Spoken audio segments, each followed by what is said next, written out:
All right, everyone, thanks for coming out. Thanks for bearing with us for the late start. The time is now 6:18 p.m., July 21st, 2026. I call to order this regular scheduled meeting of the Oconee County Council. We'll begin with a moment of silence.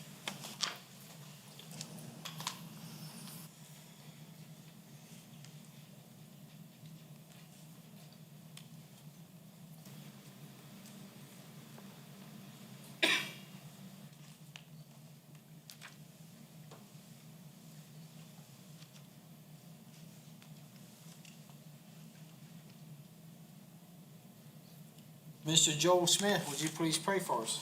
Yes, sir. Let's pray.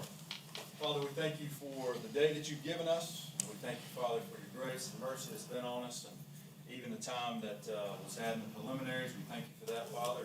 We thank you that we live in a country where we have the freedom to gather as such, to have voices heard. We thank you for the council, the way you've led them, the wisdom you've given, and we pray, Father, that in the name of Jesus, that you would give them wisdom tonight as they govern.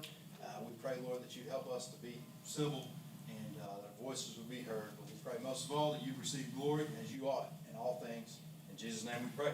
Amen. Amen. Mr. Devin Clay, would you lead us in the pledge? Pledge allegiance to the flag of the United States of America and to the republic for which it stands, one nation, under God, indivisible, for liberty and justice for all. Next, we have county attorney comments. No, sir, not at this time. Thank you, sir. Next, we have county administrator comments. Yes, sir. Mr. Chairman, I'd like to reference Director Caudill, if he could come up for a moment and give us just a little presentation on Noah's box.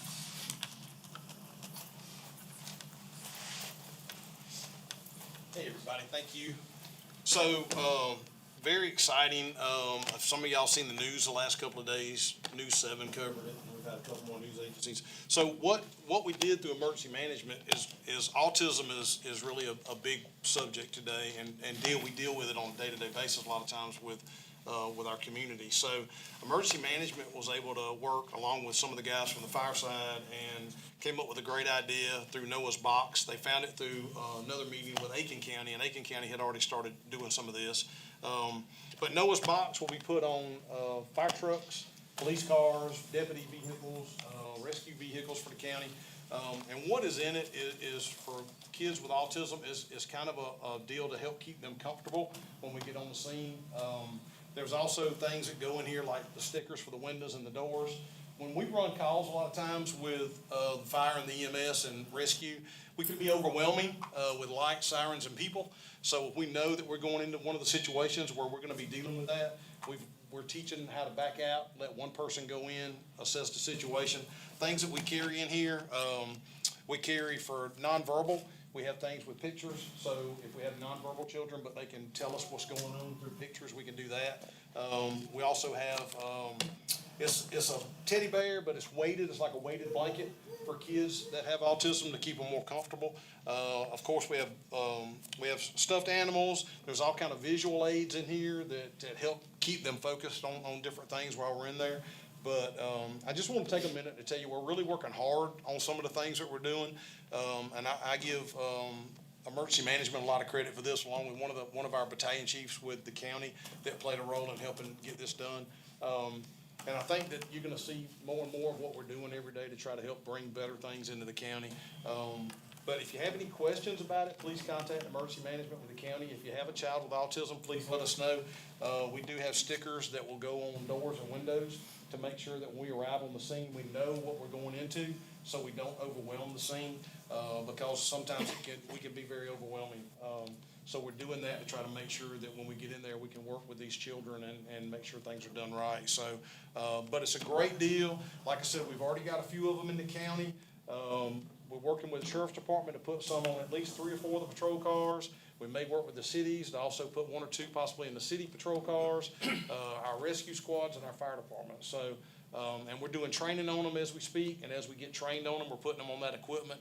But they have a lot of really good stuff in here. There's earphones in here, like to drown out noise. We carry 2 sets of those in each box. And all of this is done through donations. None of this has come out of county tax dollars. We've been able to work really hard to do that, and so everything that we've done has been through donations through different organizations, so. But I just want to take a minute and tell you about it. I know it's been on the news, but I kind of was really proud of it, and I want to take a minute to show you what we're working on that side of the table. So, if you got any questions, you'd like to look at it after the meeting, let me know. I'd love to show it to you, but I just don't want to take up a lot of your time, but I do appreciate you at least letting me talk about it and show you, so. And again, I'm just proud of where we're going with it, so, and thank you. Thank you. Mr. Caudill, is there any information for the public to where if they'd love to donate to support these, you got information on that? Yeah, just get in touch with our emergency management department, with Scotty Smith, and talk to him. That would be the best way to do that. I talked to him about that yesterday, and he said, just make contact with emergency management, through our website, and they could direct you in how do we need to do that to get donations. So, we are working with some nonprofits that have helped us a little bit with donations on that already. So, and we got some more feelers out right now for some donations to get these done. So, but yeah, just contact them through emergency management through our website, and that would be the way to do that. Thank you. And Scotty would be the person to talk to. So thank y'all. Thank you. Anything else, Mr. Jones? That's all this time. Hearing none. Next, we have the consent agenda. We have, any items anyone would like to remove from the consent agenda? I hear none. We have a motion to approve as presented. Second. All in favor? Next, we have a proclamation. We have one proclamation. And I just want to say before reading this proclamation, in this hyper political environment that we're in these days, people tend to lose sight of our humanity sometimes. Senator Graham, he did begin public service here in Oconee County, representing or serving this very body as Assistant County Attorney. I know over the years, I have been a vocal critic myself of Senator Graham and some of his policies. But I do want to say that my family does owe some gratitude to Senator Graham. My sister and her family, back late 90s, early 2000s, I lose track of the time now, was missionaries in Ivory Coast in Africa. And Ivory Coast was a stable country up to that point where they broke out in the Civil War. And they was mad at the French, but they was on a killing spree of foreigners. And there was nobody to help them get out of the country except for Senator Graham. He was in the House at the time. And he coordinated with the Spanish government to get them evacuated on a Spanish military flight. There was missionaries that refused to leave, but they've not been heard of since. But his actions and constituent services in that case spared my sister, her husband, and their children. And for that, I am grateful. So I'm going to read this proclamation for Senator Graham. It's Proclamation 2026-07, a proclamation of Oconee County Council honoring the life and service of United States Senator Lindsey Olin Graham. Whereas Lindsey Olin Graham was born July 9, 1955 in Central South Carolina, the son of Millie and F.J. Graham, who owned and operated a restaurant, pool hall, and liquor store, where he learned early the value of hard work and plain dealing, and whereas after the loss of both parents, 15 months apart, he assumed legal guardianship of his younger sister, Darlene, while still a young man, placing family above all else, and whereas he became the first member of his family to attend college and earned his law degree from the University of South Carolina, and gave 33 years of military service as a judge advocate in the United States Air Force, Air Force Reserve, South Carolina Air National Guard, retiring at the rank of colonel, and whereas Senator Graham made his home in Seneca, Oconee County, South Carolina, where he practiced law and lived among the people of this county for the rest of his life.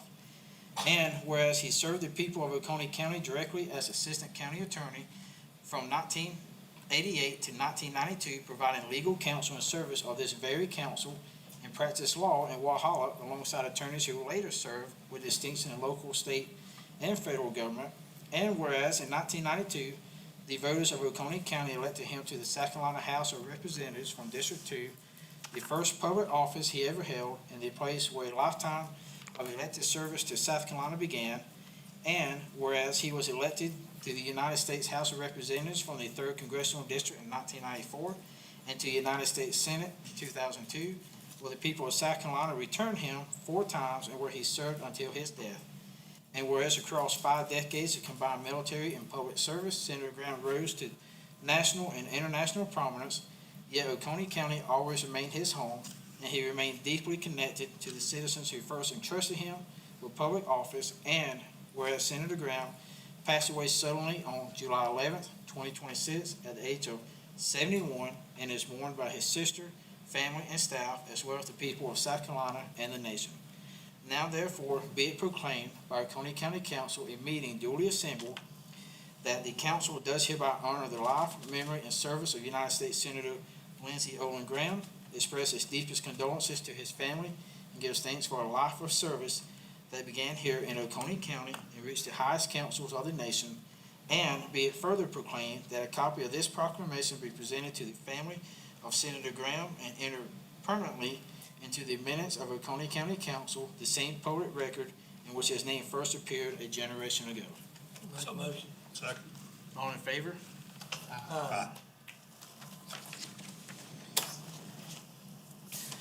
Next, we have public comment. So for public comment, if you've not commented before, it's just the public comments, it's not out back with council in the comment. There's another session following, that is council member comment. Council members may respond. You have 5 minutes, and Ms. Adams has a timer. It'll count down from 5 minutes. At the 1 minute mark, it'll go yellow. And I will try to remember, since you're looking right at me, to hold up a yellow sign. When time's up, time's up. We ask that you please keep the topic on issues that pertain to county governance. And also, please, if somebody says something you like, please hold applause, because we do have a lot of speakers lined up. We want to move through everyone as quickly as we can. There is a 50-minute time limit, but we'll evaluate that as we get closer to that time. But just be respectful of everybody's time. Let's move through, hold applause, and I appreciate you all coming out to speak. First, we have Mr. Richard Pug. Sorry.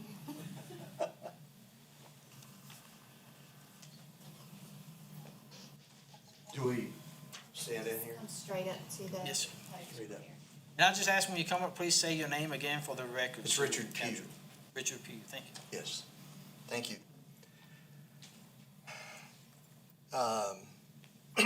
One of the first things is that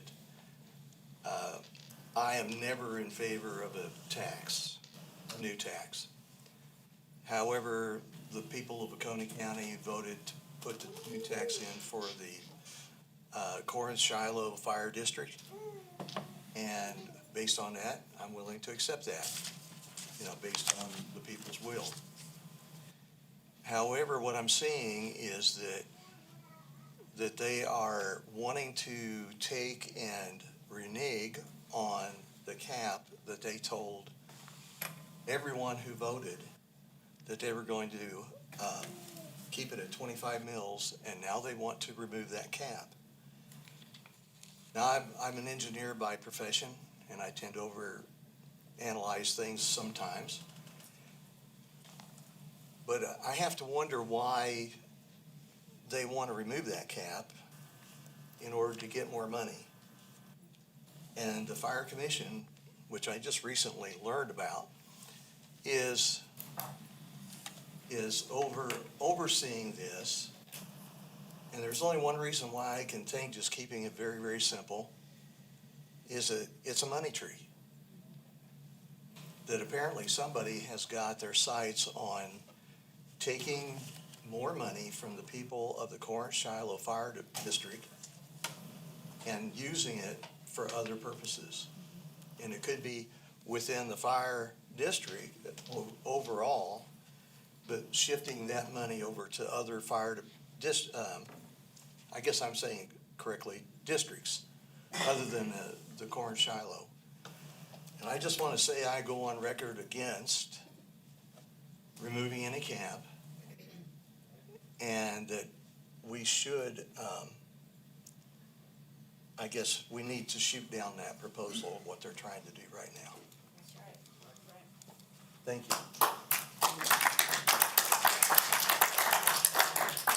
Donald Sanders.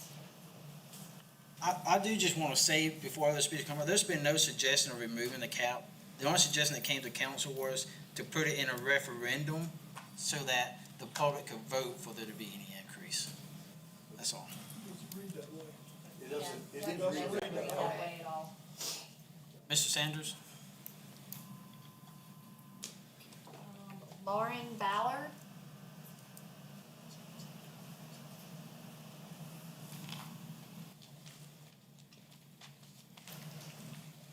Hello, Oconee Council members. My name is Lauren Ballard, and I am the creator of DFLOC Oconee County.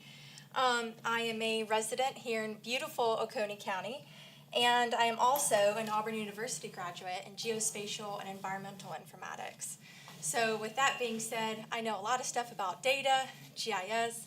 I can make things like that map over there.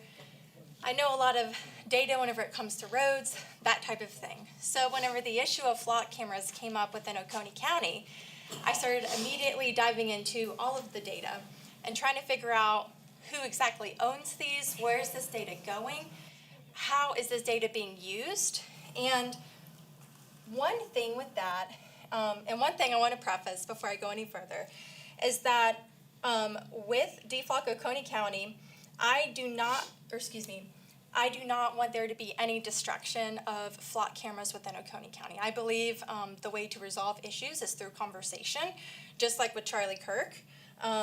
And so with that, one of our biggest qualms with these cameras is that these cameras went up without any of us citizens being asked.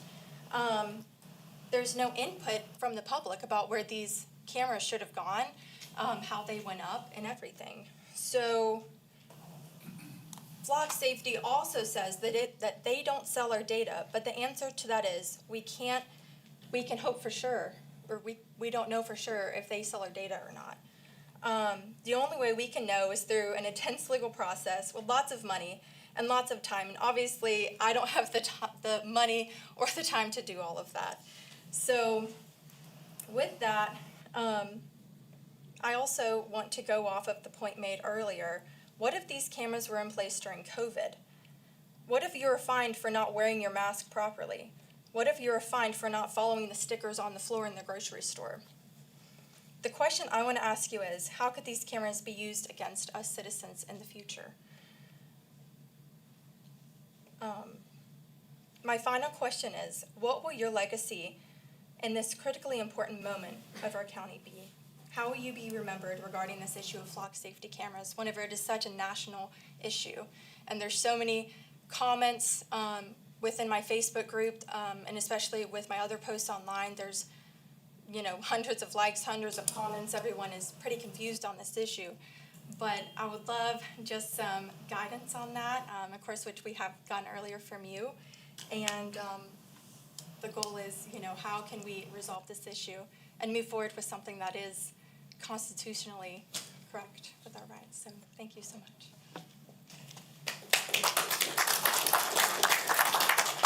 Mallory McCarthy.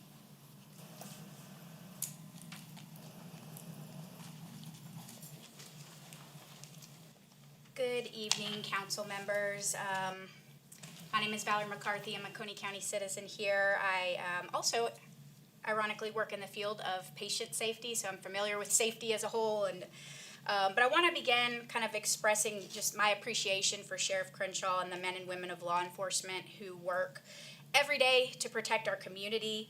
My concern is not with their integrity or their mission. I trust our sheriff and our local law enforcement, but my concern is about the technology of the flock camera itself and the precedent that we're setting. So the Supreme Court has been sending a pretty clear message over the last several years. In United States versus Jones, it recognized that long-term GPS tracking raises Fourth Amendment concerns. In Carpenter, it said our historical location information can reveal what is called the privacies of life and generally requires a warrant. And more recently, the court recognized that a detailed location histories, or that our detailed location histories collected through those smartphone apps raise the same constitutional concerns. And why is that? Because really technology has changed. It's changed a lot. And today it's possible to collect, store, and search years worth of information about where completely innocent people have traveled. And that's something that just simply wasn't possible before. One camera doesn't tell much, but hundreds of thousands of connected cameras, as we heard from Sheriff Crenshaw today, that they are. There's a lot of different agencies kind of accessing these cameras across the nation. Combine that over months or years can really reveal an extraordinarily detailed picture of a person's life, where they worship, who they spend time with, what doctors they visit, what political meetings they attend, and their daily routines. And that's fundamentally different from an officer observing a vehicle on a public road. And so here's what concerns me the most. I trust that Sheriff Crenshaw can set policies for his deputies, but he can't control every agency that may have access to a broader information sharing network. He can't control future sheriffs, he can't control future laws, and he can't control how this technology might be expanded 5 or 10 years from now. And our Constitution was written because power changes hands. Constitutional safeguards have to be built into the system, and they should never be dependent on whoever happens to be in office today.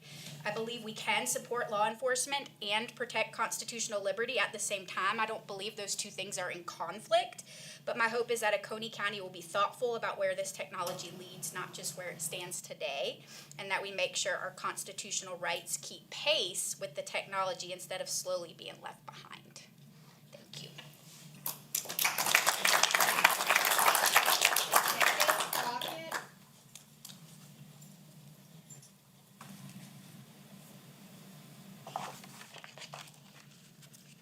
My name is Dave Crockett, and I live at 820 Alpine Drive in Seneca. You've heard from me before, including Councilman Hart, who heard from me just last Thursday. I was actively involved in the petition drive and public meetings seeking to establish the special tax district for the Corinth-Shiloh Volunteer Fire Department back in 2024.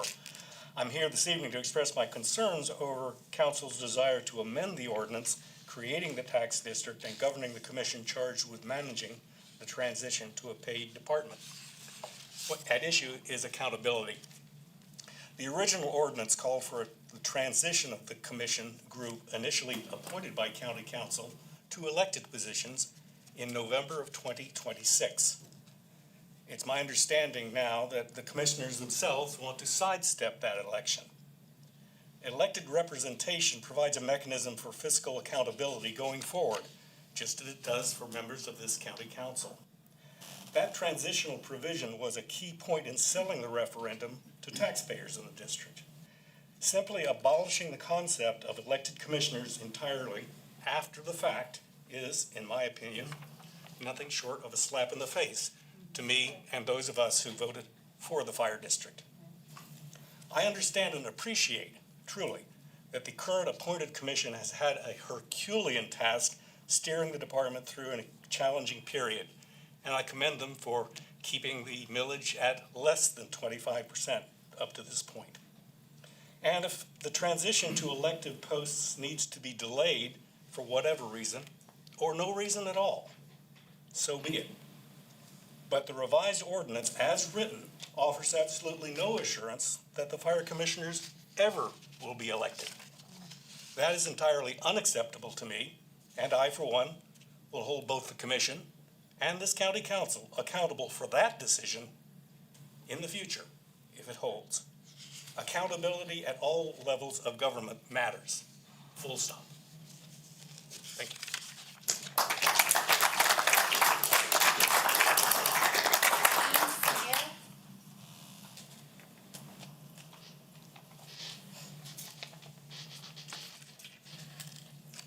Good evening, council members. Thank you for allowing me to speak tonight. My name is Wayne Smith, and I represent the Corinth-Shiloh Special Purpose Tax District as chairman.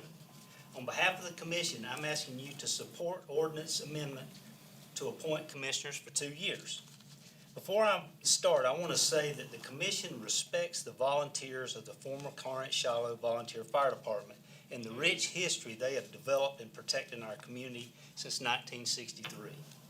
When this commission was established less than 2 years ago, it was our goal to include and partner with the volunteers to establish this new organization. In the first year, we partnered and worked with them by allowing their chief to be the commission interim fire chief until we could hire our present chief in January this year. We allowed the volunteers to establish the fire chief hiring policy and be on the panel to conduct interviews.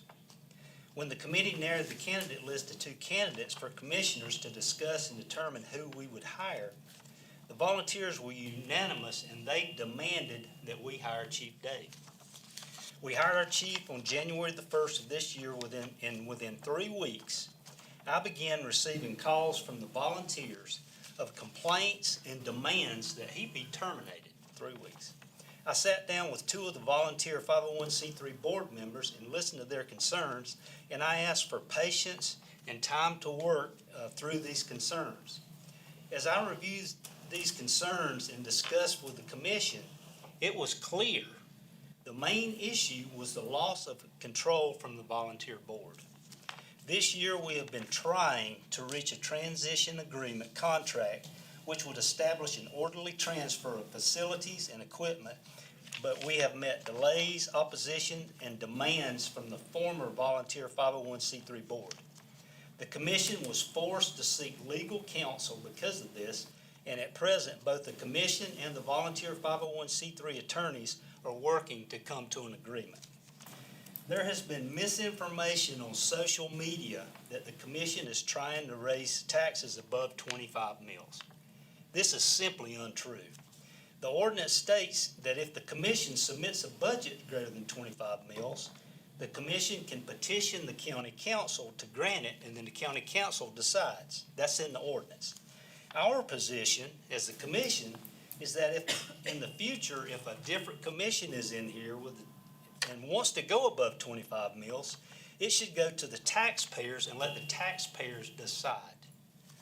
The commission has delivered 2 budgets under 25 mills, and as long as I'm chairman, I will do whatever I can to keep the millage rate as low as possible and below 25 mills. It's my understanding that the ordinance on taxation will stay as is. There's also been a statement saying that the county council is denying taxpayers the right to elect commissioners. This is misleading. The referendum that was passed in November of 2024 did not stipulate that the commission board be elected, but that the governing body be established and composed of 5 commissioners. Currently, there are 10 special purpose tax districts in the state of South Carolina that have appointed commissions. The Oconee County Council has the authority to establish appointed or elected commissions or abolish the special purpose tax district altogether. Right now, the Corinth-Shiloh Special Purpose Tax District Commission is working through vital transitional issues from the former volunteer fire department model. As I've stated, we're working on a transition agreement which will transfer the facility, equipment, and assets to the special purpose district. We're also upgrading much-needed firefighter turnout gear, and fire hose that was expired and therefore unsafe. In my opinion, now is not the time to potentially turn over the commission with an election before this vital transition is complete. So I respectfully ask that you support this, not because an elected commission is a bad thing, but because timing matters and this district deserves a chance to succeed and to finish what we were challenged to complete. Thank you very much. Lisa Pfister.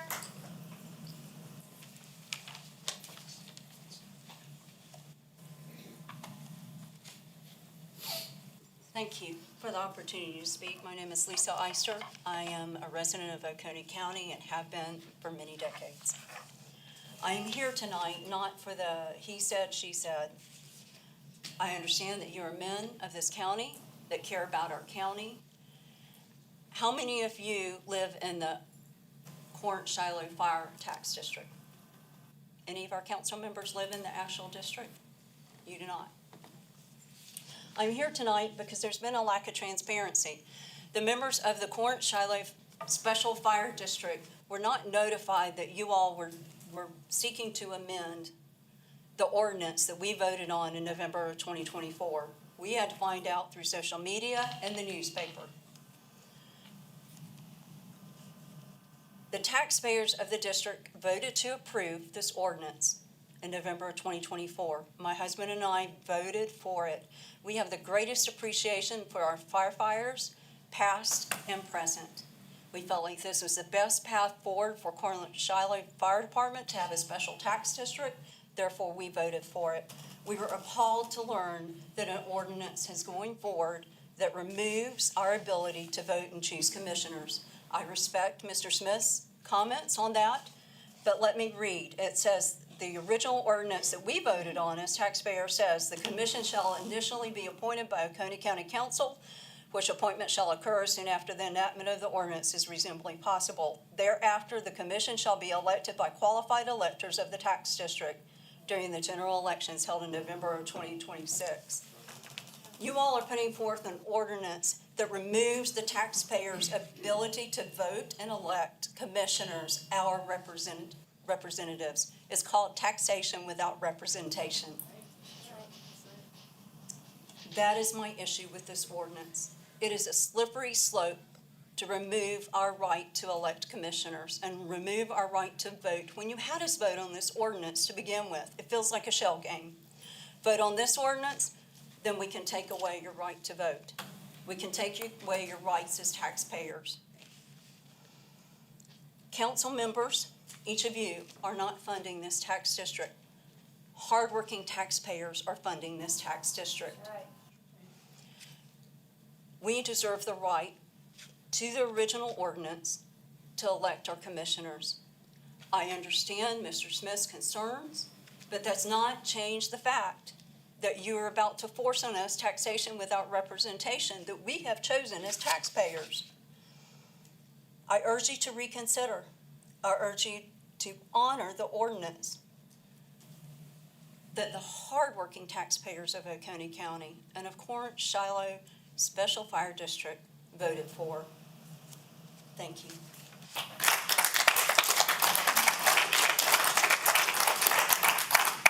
Martin?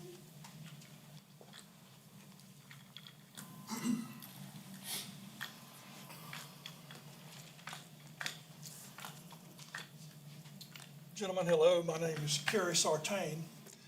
I'm a resident of the tax district.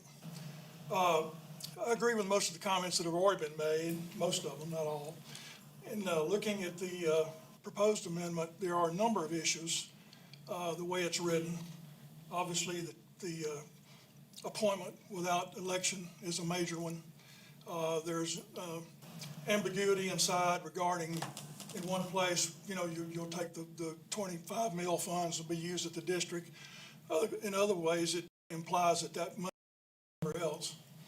But I really have one major point to make, and that is that I think that there has been a mismanagement all through this time.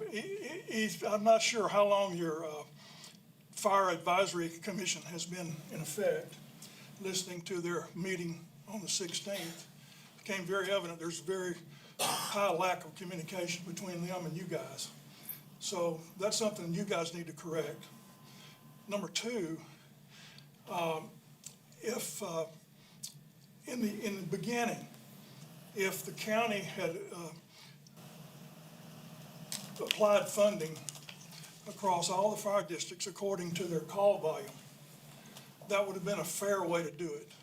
And that's what hurt the Corinth Shiloh district to start with. You were not applying funding equally across the departments according to the call volume. So in reality, we never needed this special tax district. If the funding had been applied correctly, then you would have never had to have a tax district. Now, I was all for good protection, good emergency services, good fire protection. Initially, I was going to vote in favor, but when I learned about the ambiguities going on, I voted against it. And I really feel that this needs to be rescinded. The tax district needs to be rescinded. And I will work in the future to gather the signatures to bring it to a vote to rescind the tax district. Thank you.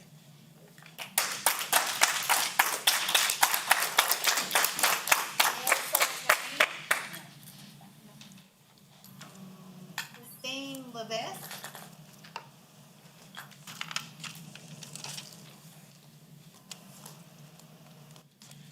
Good evening, Chairman and council members. My name is Christine Levesque, and I'm a resident of the Corn-Shallow Fire Tax District. Tonight, you're not simply considering this amendment to a fire district ordinance. You're asking to take away the voters' rights in the Corn-Shallow Tax District. A lot of these topics have already been covered in the previous speakers, so I'm really going to kind of focus in on the fact that I'm not quite sure if you want to be about transparency and fairness and accountability, how we would take away the voters' rights and make it county appointed. As you heard or Chairman Smith's comments earlier, there's obviously some discrepancies between him and his own ordinance that he provided you guys tonight. There's nothing that says in there about the taxpayers having a right to vote or having any decision on tax increases. But I have a recording from last week's commission meeting where Chairman Wayne Smith specifically said to a resident that asked questions about this ordinance. In his words, he said, the change hasn't been made or the change that's been asked for is in alignment with other tax districts in the state. And those require, when you go above a maximum millage, they require a referendum and the taxpayers vote on it and the taxpayers decide. That's not in the ordinance I'm reading here. The ordinance before you gives the county council the ability to do that. Another thing that he discussed with the resident or the residents that were in the commission meeting was the second topic of the voter supplied commission, where he said that this was his verbatim. The second change is to change from a voter supplied commission to an appointment commission for a temporary basis, and that's for 2 years. Well, clearly the ordinance doesn't say that that either. So I would ask you, council, to examine the type of appointments that we have right now that clearly are bringing up trust, accountability issues with the taxpayers.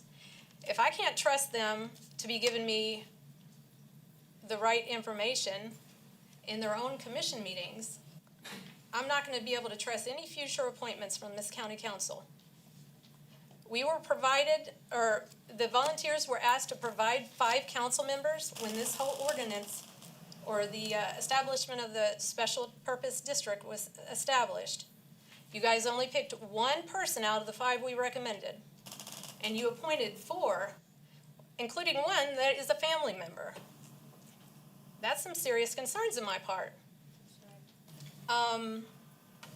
So I ask you today if you would reject this ordinance in its entirety, protect the taxpayers, protect local representation, and transparency. This is a special purpose district. By definition, it is governed by the local district, by the residents, not by county council.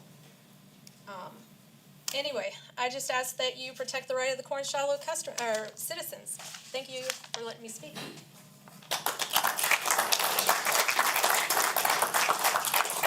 James Miller? Oh, I'm up.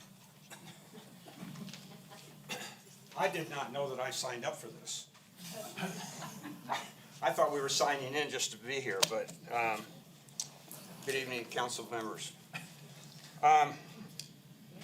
Back when this first was brought to our attention about the taxes to be increased, I decided that I needed to find out what this was all about. And so I attended 3 of these sessions that were given by the volunteers at the firehouse. And at 2 of those, I asked the question if the mill would ever increase. At 2 of those sessions, I was told no. Here we are, a year and a half later after we passed it, we're already hearing that you want to increase the mill. I'm not sure how that happened so fast. Also, I asked the question, who would be in charge of taking care of the funding or the distribution of the funds? And I must have misunderstood because I thought it was going to be the county council. I didn't know that there was a special district or a special fire commission that was appointed to it. So I missed that part. Also, one of the other questions that I had asked at the meeting was about the volunteers. And I was assured that we would continue to have volunteers. And now I'm hearing that that's not the case. I don't know whether that's true or not. You know how the rumors are. One of the things that I'd like to say, I've never met any of you. It's my fault. I should have come to these meetings before. But my feeling about this referendum or ordinance or whatever it is, you all have already decided, or it wouldn't be on the agenda. So I don't know why we're standing here talking about it. Because you've made up your mind that you want to do it your way, not the taxpayers' way. We're the ones that pay the bills.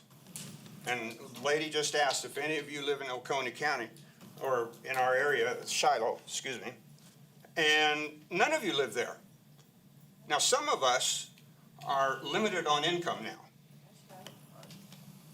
And I think it's time for you to start realizing that we don't have a bank that we can just go to anytime you want to take more money from us.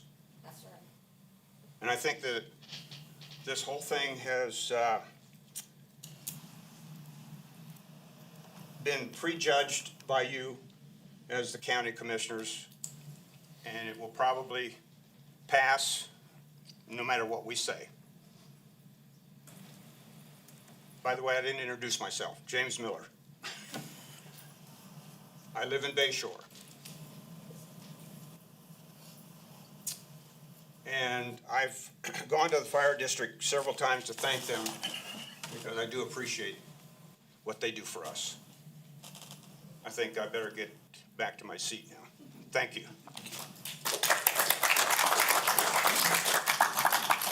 Murphy?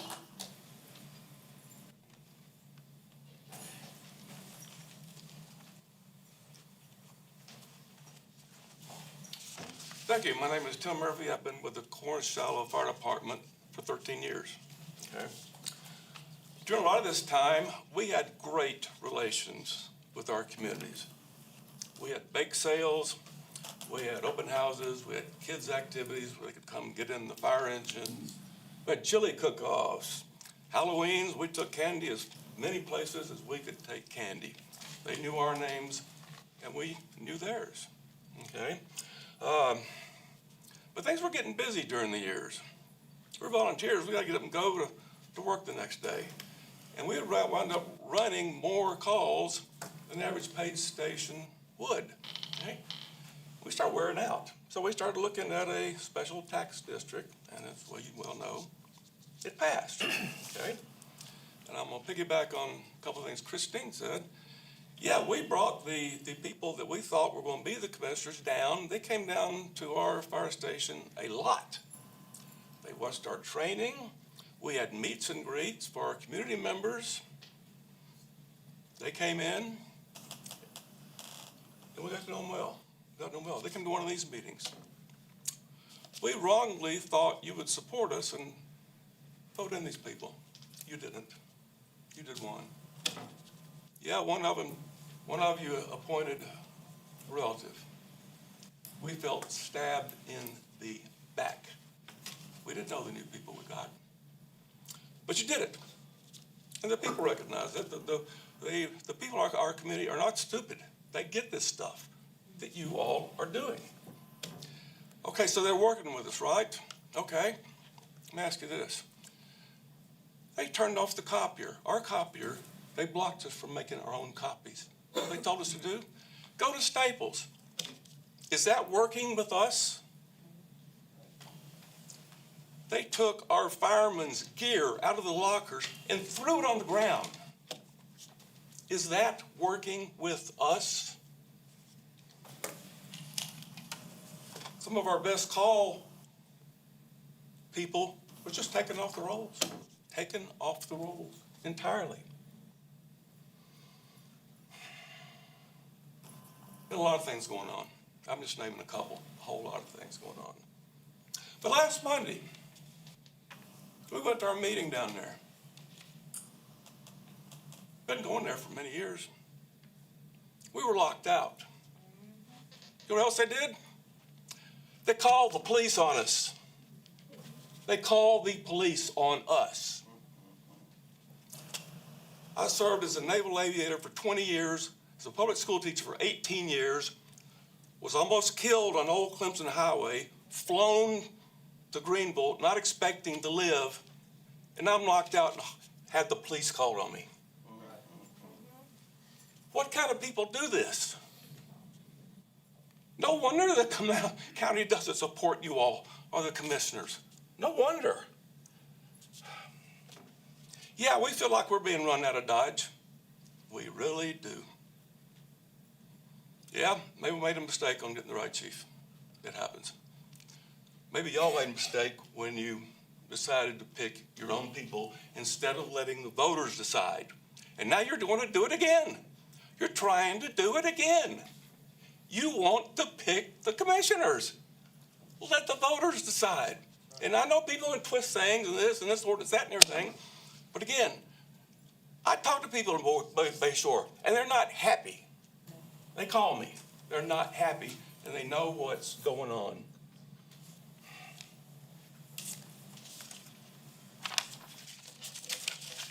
That's all I have to say. Thank you.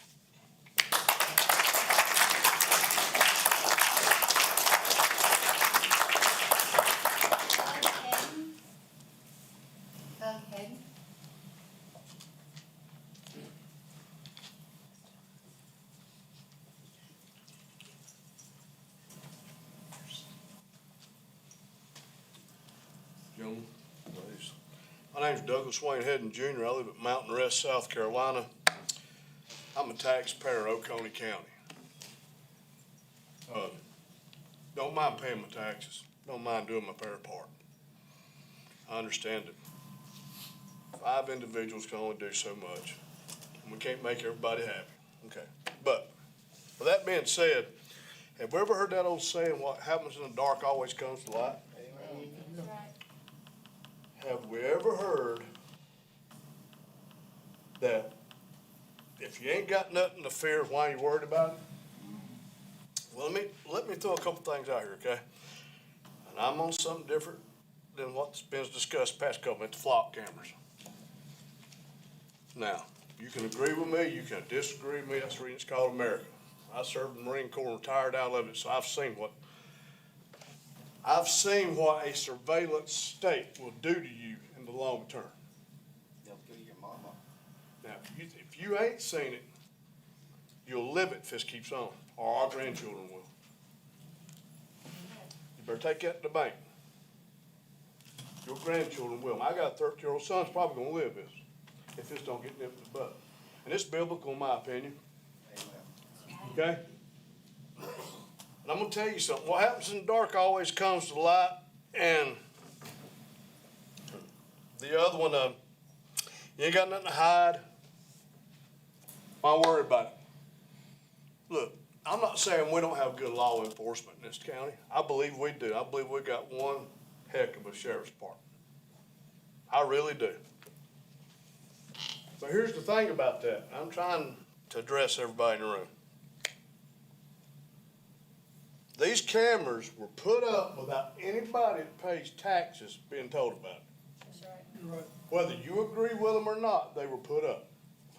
It's not their fault. I'm taking the blame off of them. It's not them.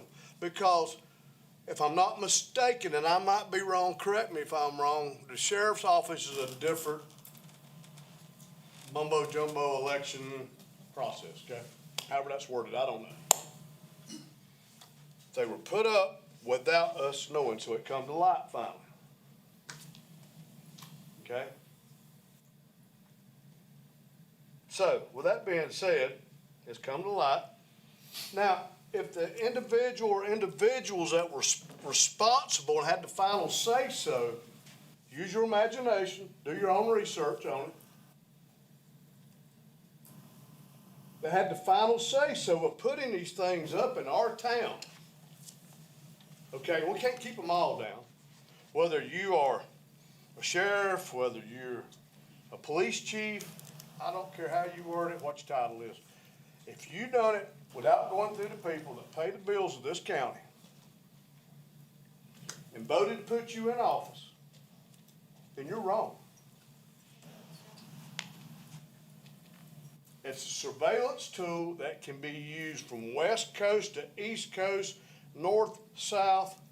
I can be in California, sitting in the office in San Diego, and punching a tag number, and I can tell you what this gentleman right here, or that lady right there, or that man right there, or anybody in this room has been doing up under them surveillance cameras right here in the next 2 or 3 counties, or anywhere in the United States he's been or heard. I hope, and if I make you mad, I make you mad, I hope you wake up.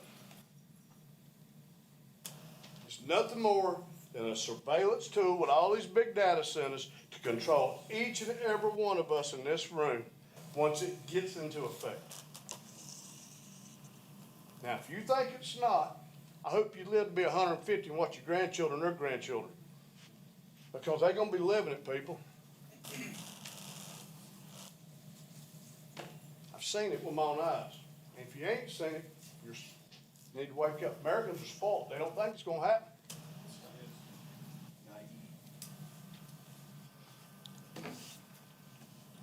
Am I mad? No, I'm not mad. I'm not mad. I'm very disappointed that we're paying out of our own pockets to be surveyed of what we do on these highways. Yes, you have a right to cut these off. I got 10 seconds. You have a right not to walk in the places that got video camera monitoring you. But going down the highway, you got to travel that to take your child to school, go to work. They're watching everything you do, and it's going to grow. And your children are going to pay for it if you don't stop it now. Thank you.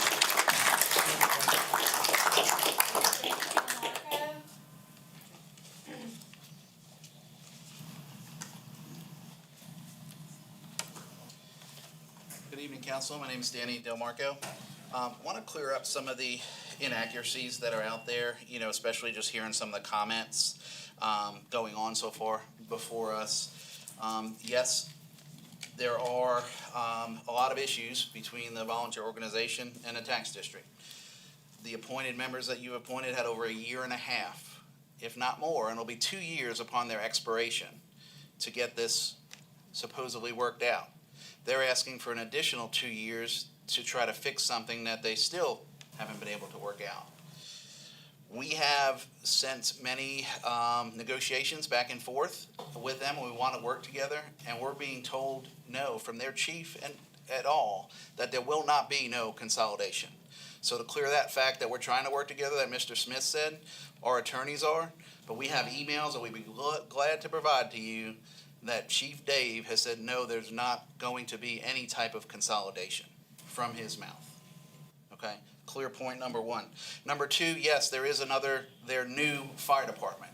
So as a member, I've been volunteering for this will be my 35th year to the county, would have been. But I'm not allowed to join their membership without submitting an application. Okay, we have probably a good 10 to 15 highly qualified people, EMTs. There's 2 MTs that applied to this new district that were turned down. How would you feel if you were having a heart attack and the taxpayer employees were on a call and you had a heart attack knowing that they rejected 2 highly qualified EMTs just because they spoke out against what's going on and the debacle that's taking place with these appointed commissioners? Sounds pretty risky under my book, and that's not right to the citizens. It's all about the citizens of that district, and considering they're playing with people's lives, that's very scary on that. We were there for our last meeting before we got kicked out and had the police called on us. They were on a 3-hour call. We had over 10 people there that were highly trained and qualified. If there was a medical call, because we have a lot of call overlap, you know what would have happened? We had to sit there and unfortunately let that family member, because they decided it was more important for egos and more important to not allow us to work together. So the fact that you would want to reappoint these individuals is scary to me. Going into reading your ordinance, because it sounds like there's some confusion on the ordinance and it would take up a lot of my time, but the voters' rights have already been taken away. if you read the current 24-26 ordinance, it clearly states about filling vacancies. And you all, Mr. Durham, signed off on this, and it's there, so y'all should probably know what you signed off about in ordinance. Any vacant seat on the commission shall be filled in the next general election after the vacancy occurs or by special election if the vacancy occurs 180 days or more prior to the general election. Signed by Matt Durham. On your March 17th meeting, under Board Commission Appoints, this county council appointed, Mr. Durham made a nomination unanimously approved to appoint Mr. Flint Baldwin to serve on the Corinth-Shiloh Special Purpose Tax District. That goes against the ordinance that you all signed. Now, I know you guys are sticklers for details and you got a lot going on, but how would you miss your own ordinance that says that gentleman needed to be elected? Seems pretty clear. If I read the new ordinance, I know Mr. Durham said something about no, the citizens will vote. If there is to be an increase in millage, I refute what you say, and I respectfully ask that you read the ordinance. If you go on to say there, it says on the back page of it that county council would approve. So if this fire commission that's appointed and the taxpayers don't have a right to vote on them, county council could say, you know what, we need 30 mills. And there's no representation from the people from that district on that side. So that's a pretty significant fact. So if they do a bad job, the only way to come back is to come and speak in front of you, and then we would have to wait for you guys to come up for election and say, hey, look, we can't vote for so-and-so because he agreed to appoint these people. They've had 2 years to create this mess, and unfortunately, it's a shame that we've had to go out and get a lawyer. They got an attorney first, so let's just be clear. We went and got ours, because their attorney was at a meeting, and then we had to get ours, okay? And this is all waste of taxpayer money, and it's all waste of anything. There's no accountability. As far as transparency, they're not following the budget. There's things that they've made expenditures on. If they need it, great, but you still have to follow transparency, and they haven't done that. So reappointing them would be a grave decision and hurt the Corinth-Shiloh Tax District. Thank you.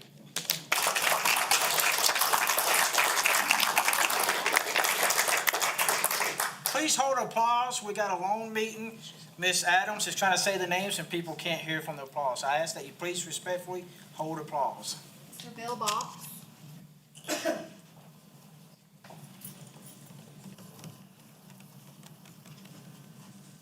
Good evening. My name is Bill Box, and I am a property owner in the Oconee County, specifically in the Corinth-Shiloh Tax District. I'm here to express my disagreement with the current proposed ordinance to change the structure of the Corinth-Shiloh Fire Tax District. Let me begin by saying I have served as a volunteer with the Corinth-Shiloh Volunteer Fire Department since 2008. I've held positions as first responder, firefighter, vice president, president, fire marshal, and most recently chaplain. Although I may live across the river, my heart is very much involved in this district. I've also served as a volunteer, a fire marshal, and chaplain with the tax district. That ended last week after the sheriff's office was called when our membership wanted to conduct its monthly meeting, which was required to be held at our station. However, I'm not here to discuss that topic with you. I want to specifically address one other aspect that is in this ordinance, since I believe others are addressing the consequences, and I think they've done an outstanding job of increasing taxes and taking away the rights of the district to elect our own commissioners, which I believe, of course, is wrong. I am addressing the part of the ordinance that states, any property or equipment used to serve the citizens of the Corinth-Shiloh Special Purpose Tax District shall remain with the Special Purpose District. Now let me begin by saying that the Corinth-Shiloh Volunteer Fire Department is a South Carolina corporation. All right? It is not some volunteer organization, nonprofit, that exists at the expense or the whim of the membership. To be clear, I believe the ordinance sets up the county for an illegal taking of property owned by a private corporation. Forcing the taking of property by moving this ordinance forward will only force the corporation to liquidate our assets and pay off our obligations. In good faith and with the support of the community several years ago, the Corinth Shiloh Volunteer Fire Department Incorporated embarked upon a renovation of our existing station and worked with the county to build a substation on the opposite side of the district. We secured a loan from a local banking institution, renovated the existing station, and worked with the county on building a substation. We still maintain a mortgage in the amount of $290,000. In the original plan, the tax district, this mortgage was to be paid by the fire tax district.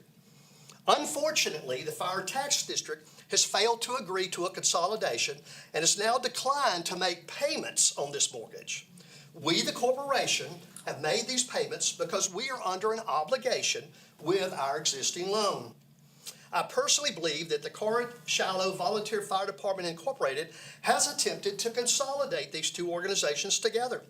The membership has certain things that they would like to see and have agreed upon, or not agreed upon, by the fire district.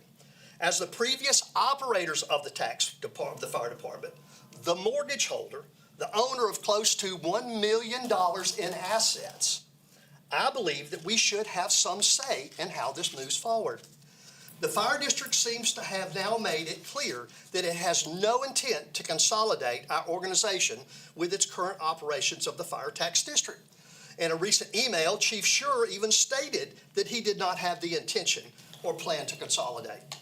In conclusion, the community has been very clear that we cannot afford a fully staffed station without supplemental volunteer coverage. The original proposal that the community accepted does not look at all like the current operations of this fire tax district. We use the term, or to use the term that I've heard, I feel snookered. At the time this was initially discussed, Oconee County Council, and I spoke to all the council members, indicated that it did not want to run a county fire department and it wanted the community to decide exactly what it is that we were to have. The tax district appoints the commission. This is wrong. I encourage you to not move forward with this ordinance. It will cause the community to lose faith in this council and force the Corinth Shiloh Volunteer Fire Department to possibly make a decision that it does not want to make. Thank you very much.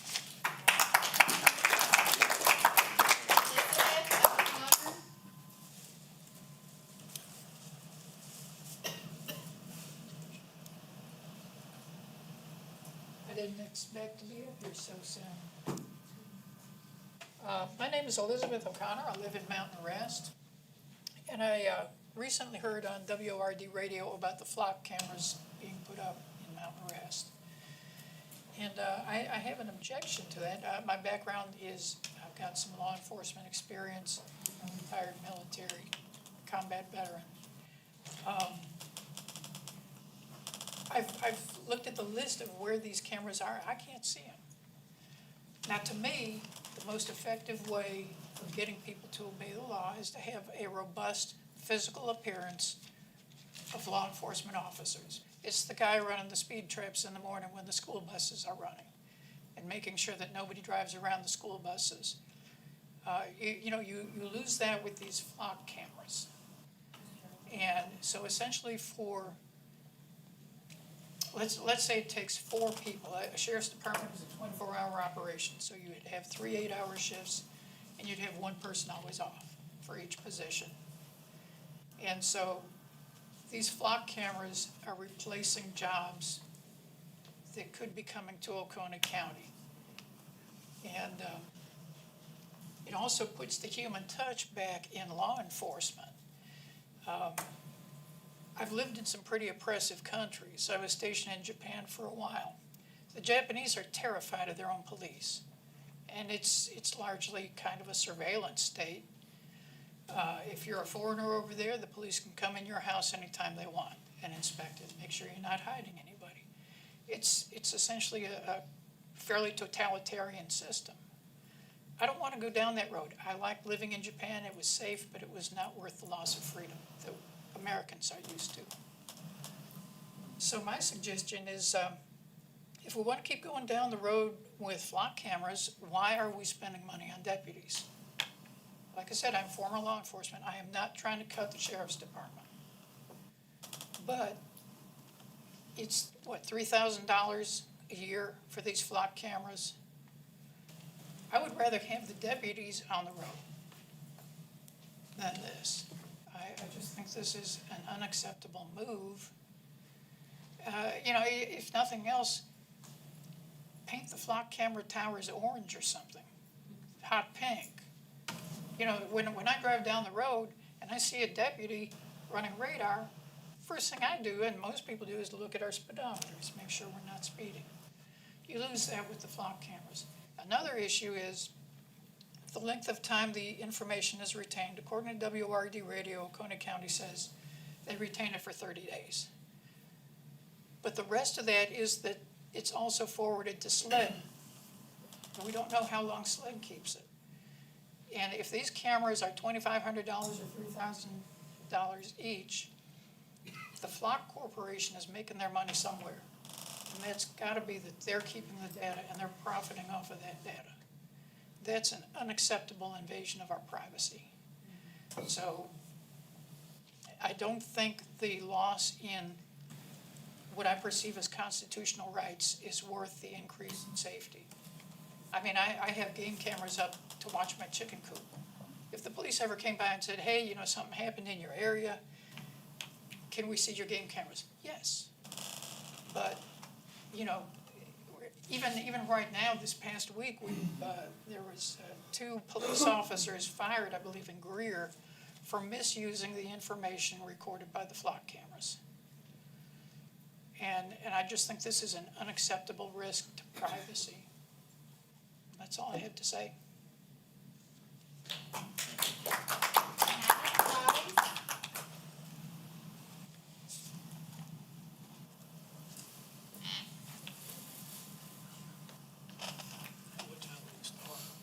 Hello, I'm Matt Price.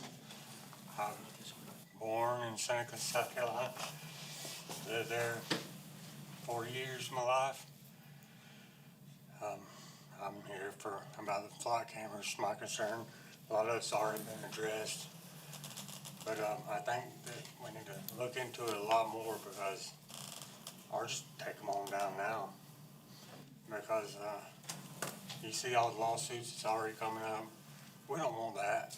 We don't need that. We don't need to be charged for something that needs to be cut down already. They're doing it everywhere else. They already chopped them down. Just do your research. I've researched it for 4 days. And it's the horrible stuff that I've had to look at. It's just, I can't even believe that it's came to this. I mean, we sit here and listen to what seems to me like either lies from the sheriff or something that the sheriff was told and he was just misinformed. I don't know that he even read the whole contract. If you dive down in it a little bit, they're giving away too much access to everyone. And whether you're doing wrong, you're doing right, that's not what the point is. The point is they need to come down. That should have never went up. And I hope that y'all can get these cut down, and I won't pass it on to someone else much smarter than me that can hopefully influence y'all to do the right thing. Thanks. David Hammond. Thank you, guys. I'm here to voice concerns about our law enforcement and Glenda Lindsay, my mama, who was emergency protective custody a second time. And because I got her home with stage 2 bed sores, when I got her home, I took pictures of the bed sores, and I'm glad that the media is here because I think that this is a huge problem for Crenshaw, who's hired pedophiles to work in our schools, who's hired fire cops from Anderson County to guard our streets and to do what they do when they were fired in Anderson. They come here and they ring tyranny. These are the autopsy photos of the stage 4 bed sores that Glenda Lindsay died with, when the same girl who initiated the first one initiated the second one using Emily Jones, who was fired for taking a man's camera from him while she was violating his constitutional rights. She was fired in Anderson. Here in Oconee County, she was promoted to sergeant after she killed Glenda Lindsay. And yes, I said killed Glenda Lindsay. She had 2 months warning. I stopped by her office, or stopped by the Derrick Sheriff's deputy, and 2 months before she did this, I reminded her of her Anderson experience without shedding light about what I was talking about. But she knew what I was talking about when I told her, I hope that you can make the right decision. Instead, I figured it would happen when my mom went to the hospital. So what I did, right here's the fired note from Anderson, Lieutenant Human, that fired Emily Jones, who's now a sergeant in Oconee County. Since when do we start allowing people to guard our streets that have been fired from other districts to come here and rain tyranny on our family? Glenda Lindsay was my mom. She was the only person that wrote my dad while he was in Vietnam, taping and wounded veterans, Vietnam vets, in the jungles of Vietnam. That's what she did. Her dad was killed in the Korean War, look it up, in the Battle of the Chosin Reservoir. Her father was killed in there. And when she was here in South Carolina, she come home, and I first recorded her. When she first would come home, I recorded her saying, that's why I'm exposing this dark spot that they put on my soul. She was killed by a fired cop here in Anderson. That's District 13. We have 2 other cops being charged in Pickens County for stalking his ex-wife, and another one sending dick pics to a public informant. That's here in Oconee County, a small district. These aren't Christians. These people don't care about our rights. I become a cop watcher because what they did to Glenda Lindsay.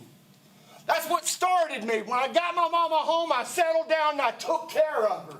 I sent her to Oconee Memorial to get a feeding tube. Same feeding tube that she had when she had cancer. She had cancer, head, throat, and neck. I recorded her nurse because I suspected that girl might do something like this. I recorded her nurse before I sent her to the hospital.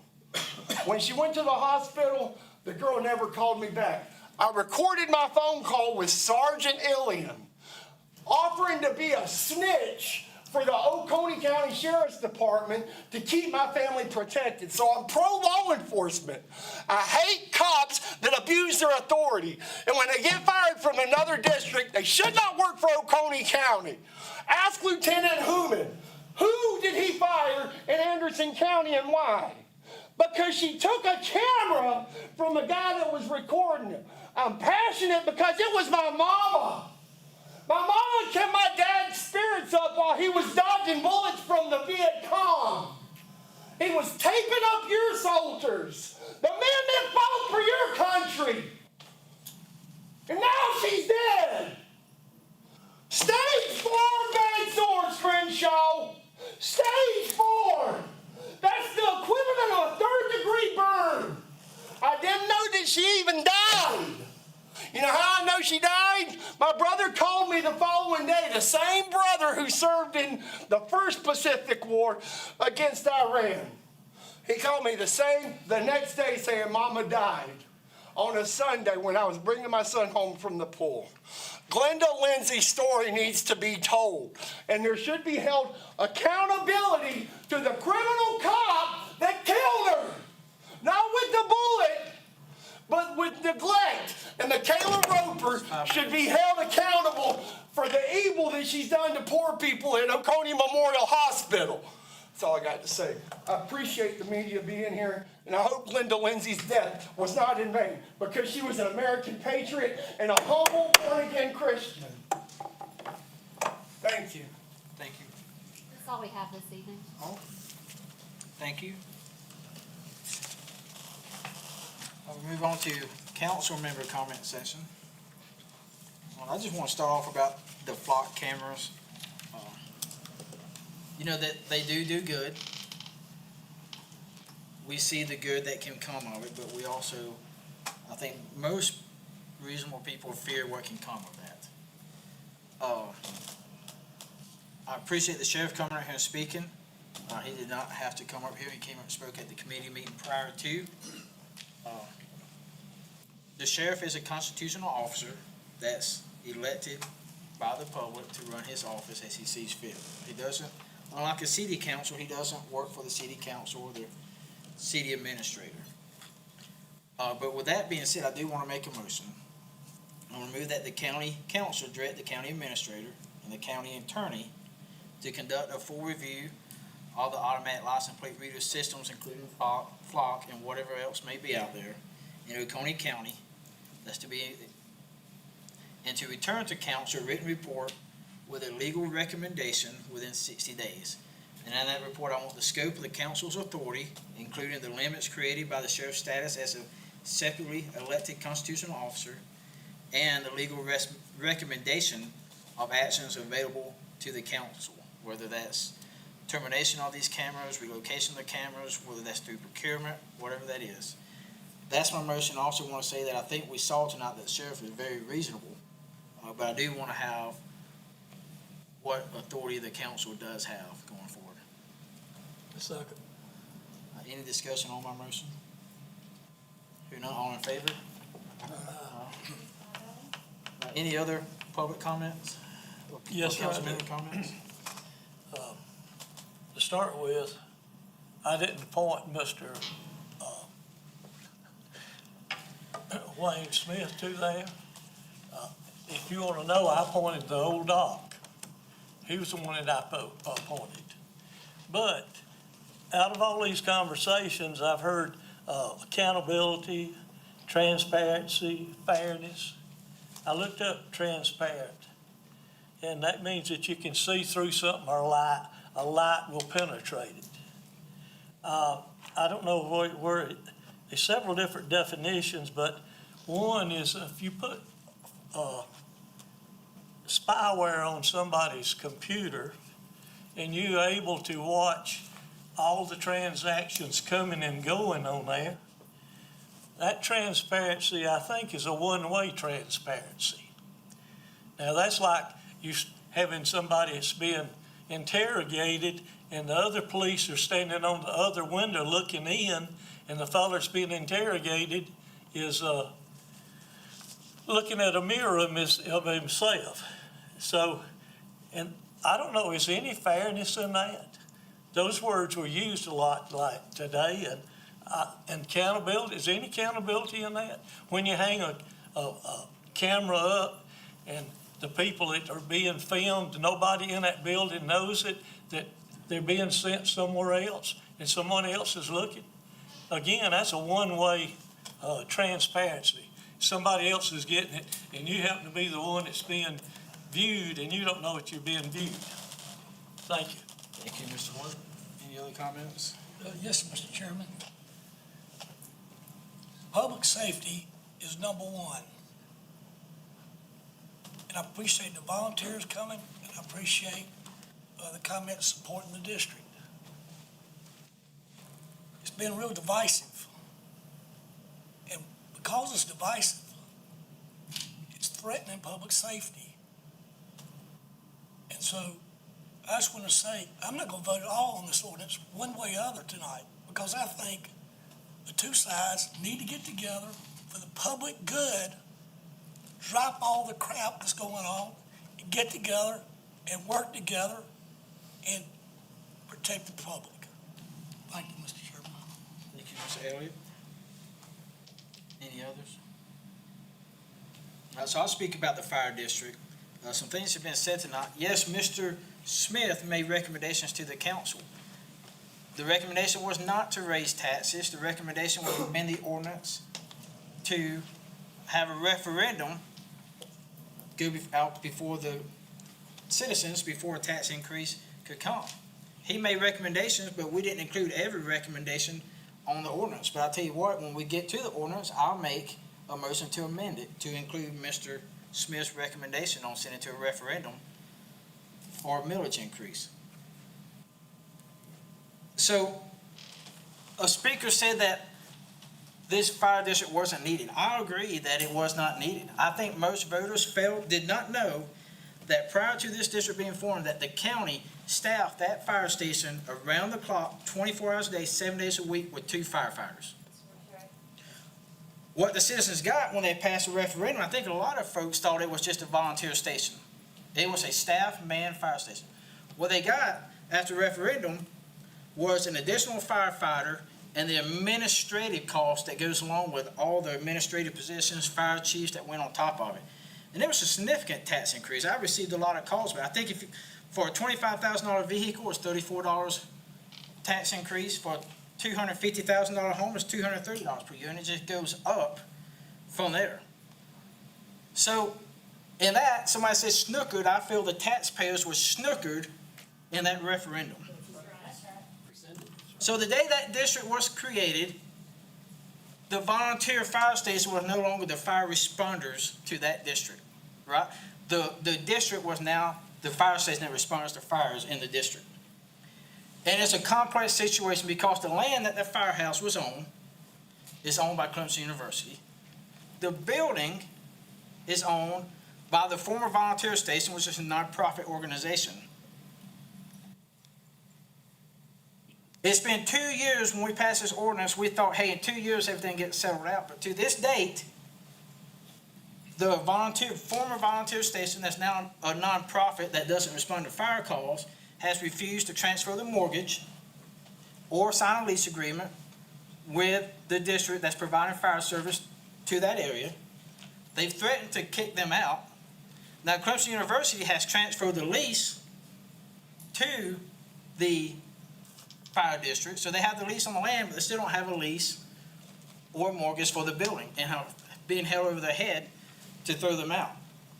There's also been disputes over equipment. The equipment in the building was either paid for with taxpayer money, the county gave money to buy equipment in there, or donated money. Either way, it's the people's money, and it's being threatened to pull it out of service to not let the fire district that responds to fires in the district provide that service.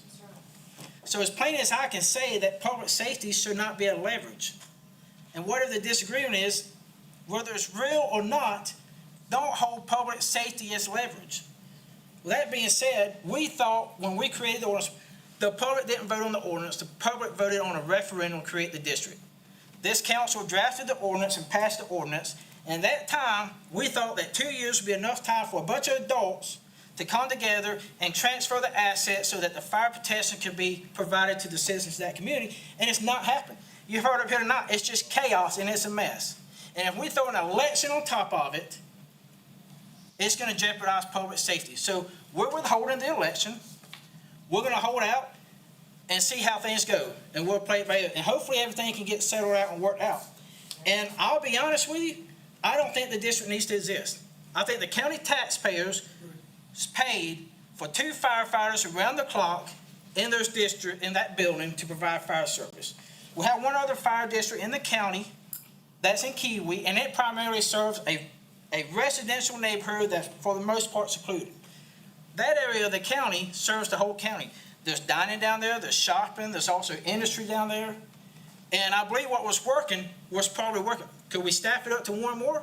Probably. So when we get to the ordinance, I'm going to ask for a motion to direct staff to investigate what that looks like to dissolve that district. It's obvious a mess and not working. I don't know if we have a group of people who was mad that they didn't get appointed to the initial board and started sowing chaos. I've seen that in politics. But public safety isn't the place to do that. That's all I have.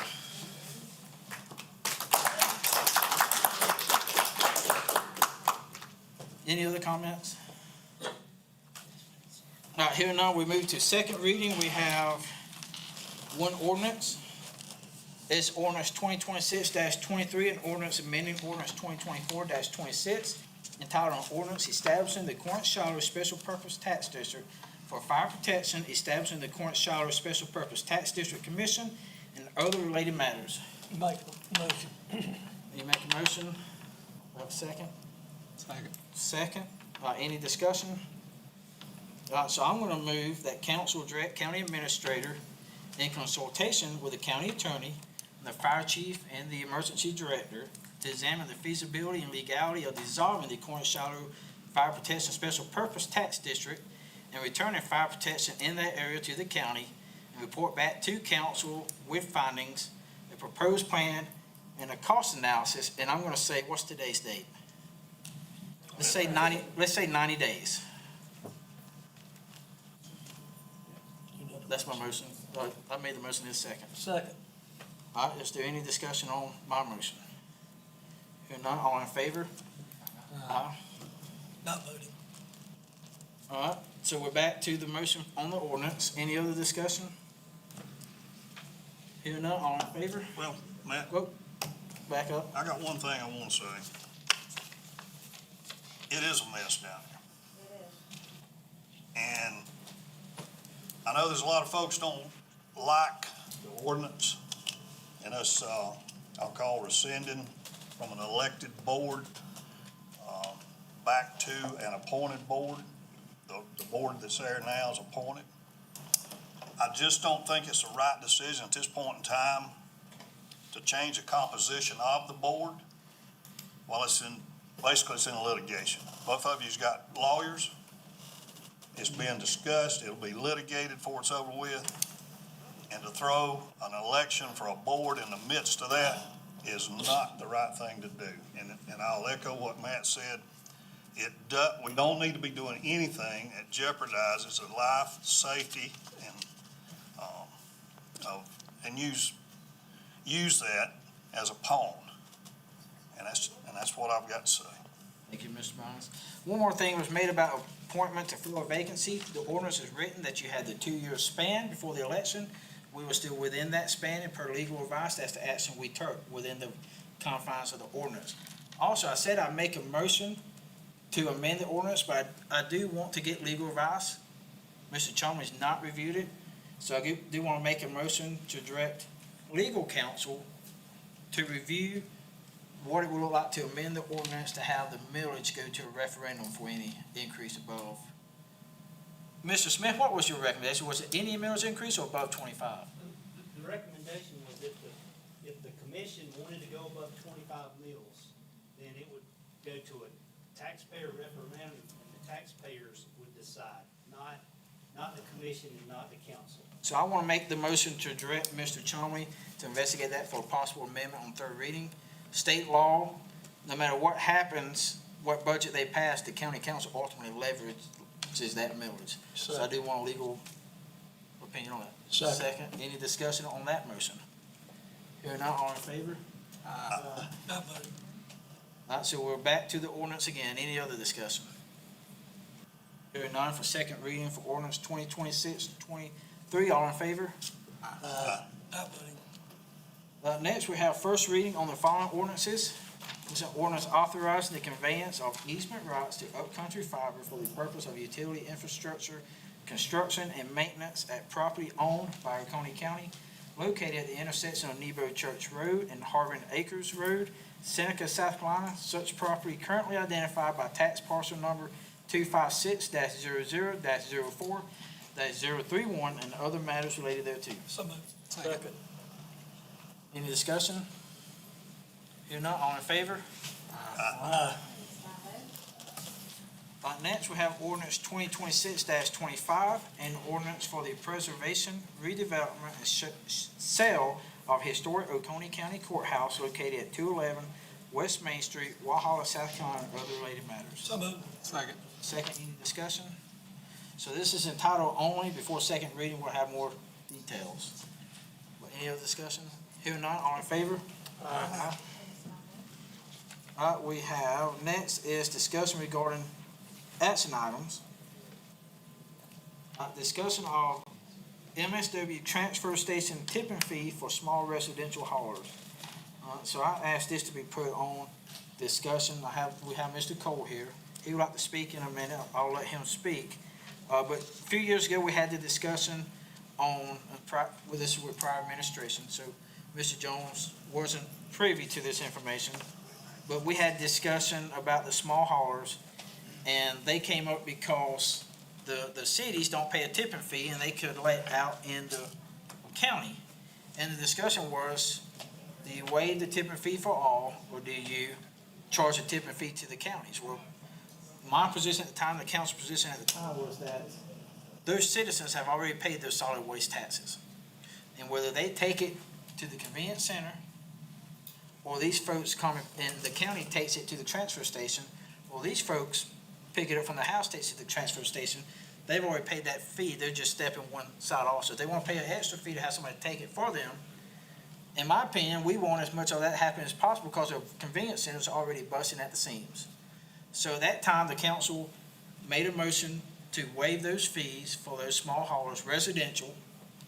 And, with that being said, Mr. Cole would like, he asked me to speak, I said he can speak on this agenda item. Mr. Cole, please come up here. Yes, my name is Cole Lampier. I own a local waste company along with LMG. A few others couldn't be here. First, I just wanted to thank y'all for addressing the situation. It's been 3 or 4 years. When prior administration was in here, he really didn't know the whole scope of it and what happened. So I kind of called him and gave him the go on that and what happened. If anything, we're taking, these taxpayers done paid this money to dispose of solid waste. So if anything, we're doing the county, lighten the load on them from not hauling so many to and from the transfer station. I know they had some situations arise where they didn't want out-of-county trash, but we go out-of-county and take our Anderson County to Anderson County transfer station that opened up in Fairplay. I do think there's other problems in the solid waste department because I'm in this line of field, so I've looked at stuff. I actually looked at opening up that transfer station, but it just wasn't in the budget at the time that got opened up in Fairplay.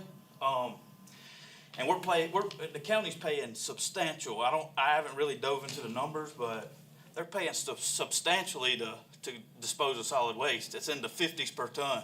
When you can take it the same amount of distance, I know we're under contract, but you can take it the same amount of distance from Oconee County, and it's less than half of that. So you're talking about how much was solid waste disposal fees last year? Yeah, go ahead.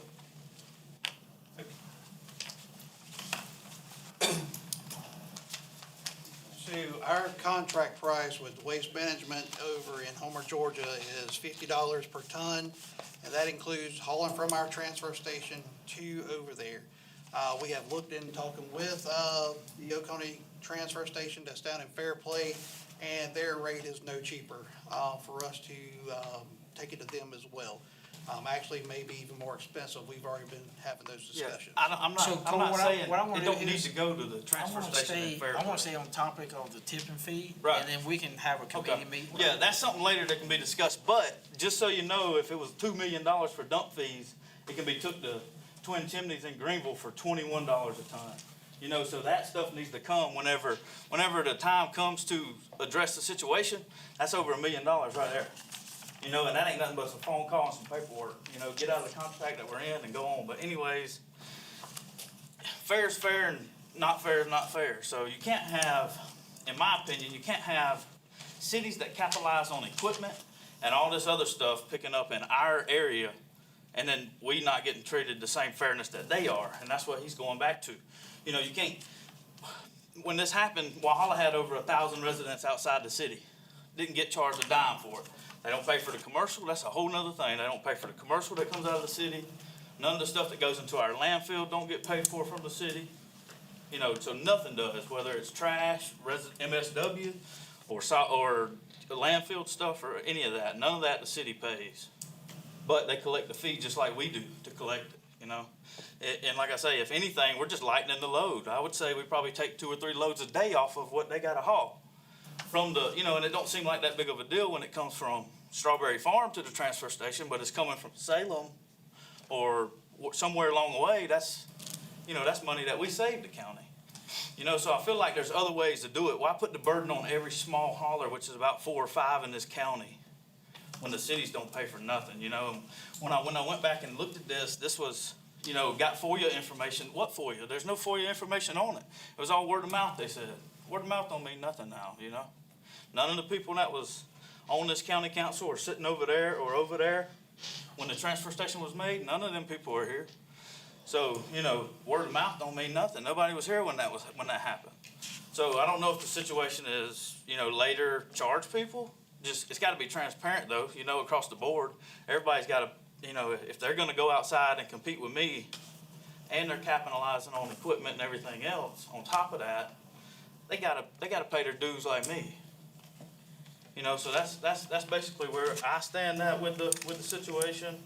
And, you know, if, in the future, if we need to be a part of, hey, this is a problem, then so, but I do think there's some stuff inside the solid waste that needs to be looked at, so there could be money saved in other areas also. All right, thank you. Mr. Chairman, I make a motion that these newly added fees be waived for the remainder of fiscal year 27 for small residential haulers. Motion by Mr. Elliott. Second. Any further discussion? If not, all in favor? Aye. I like to let this know. Okay. Well, it's sort of out of sequence, but since all this is about the fire department at Corinth, we have 5 of the members here that I think has done an excellent job, and I'd like for you to stand up and be recognized, because I know that we put you in a precarious situation, and y'all have followed through with it, and I don't know of any other 5 people that I'd choose to do that. Would y'all please stand up?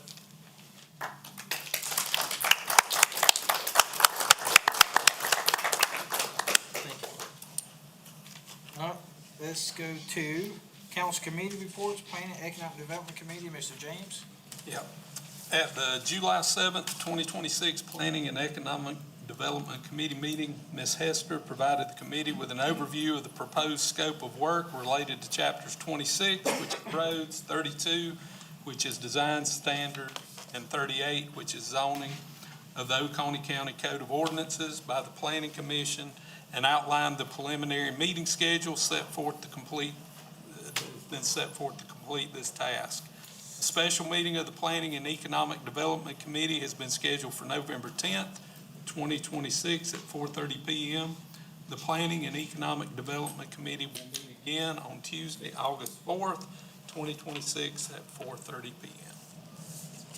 Thank you, Mr. James. Board and commission appointments will have 2 seats available, one on Building Codes Appeal Board, Agriculture Advisory Board, the others. Anybody want to make any nominations? Here now, need a motion to enter executive session for 5 items. 1, receipt of legal advice and discussion regarding a personnel matter. 2, receive legal advice and discuss potential contractual matter regarding utilities and infrastructure projects. 3, receipt of legal advice and discussion regarding a contractual matter with emergency services. 4, receive legal advice and discussion regarding contractual sale of county property. And 5, discussion regarding economic development matter, Project Homecoming. So moved. Second. All in favor? Aye.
We need a motion to return from executive session. Make a motion. All in favor? No action needs to be taken from executive session. Motion to adjourn. Motion. Second, all in favor?